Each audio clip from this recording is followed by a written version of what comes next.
বন্ধুরা আমাদের এখানে প্রচণ্ড বৃষ্টি হচ্ছে, তো আমি বাইরে বেরিয়ে গেছি। এত সুন্দর প্রকৃতি, কি বলবো, এত সুন্দর লাগছে বৃষ্টিতে।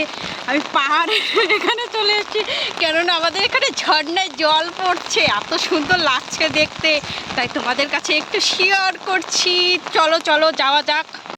তো বন্ধুরা ছাতা মাথায় দিয়ে এসেছি, কারণ প্রচণ্ড বৃষ্টি হচ্ছে, দেখতেই পাচ্ছ। তো আমি যাচ্ছি এখন। এত সুন্দর দূর থেকে তোমাদের শুধু দেখিয়েছি লাইভে, সেইভাবে ভালো আসছিল না, কিন্তু এখন দেখো আমি চলে এসেছি এখানে।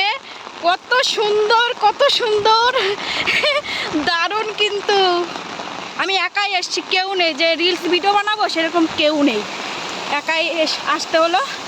দেখো দেখো, আমি ভেসে যাবো দাঁড়ালে। দারুণ দারুণ, কত সুন্দর লাগছে, দারুণ। কিন্তু আমি এখানে দাঁড়ালে আমি জানি পুরো ভেসে যাব।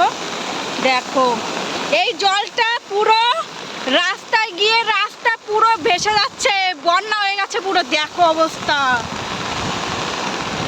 দারুণ দারুণ, হেভি লাগছে। তোমাদেরকে তো প্রথমেই বললাম কেউ ছিল না আমার সাথে, প্রথমে আমি একাই এসেছিলাম। তারপরে আমায় দেখে সবাই চলে এসে, বাচ্চারা, তারপরে একটা আন্টি এসেছিলো। তারপর ওনাকে বললাম যে আমি একটা রিলস ভিডিও বানাবো, তো ক্যামেরা ধরে দাও। তারপরে কটা রিলস ভিডিও বানিয়ে নিলাম, তো ভালোই হলো, আর খুব এনজয় করছিলাম। এখন সেই এনজয়ের ভোগ করছি। আমার প্রচণ্ড শরীর খারাপ, জ্বর, ঠান্ডা, কাশি, গলা ব্যথা, কী যে করি। পাহাড় থেকে চলে এসছি, আর এই দেখো আমাদের রুম, আর ওই সাইডে ছিল পাহাড়। বৃষ্টি হচ্ছে এখন, এই দেখো রাস্তার অবস্থা, পুরো জলে পুরো বন্যা হয়ে গেছে রাস্তা। দেখতেই পাচ্ছ, অত দূর এখন আর যাও না, এমনিতেই ভিজে গেছি। অবস্থা দেখো শুধু রাস্তা, কি অবস্থা। এইটা আমাদের রুম। এখনো বৃষ্টি, সব সময় বৃষ্টি, একদমই থামে না বৃষ্টি।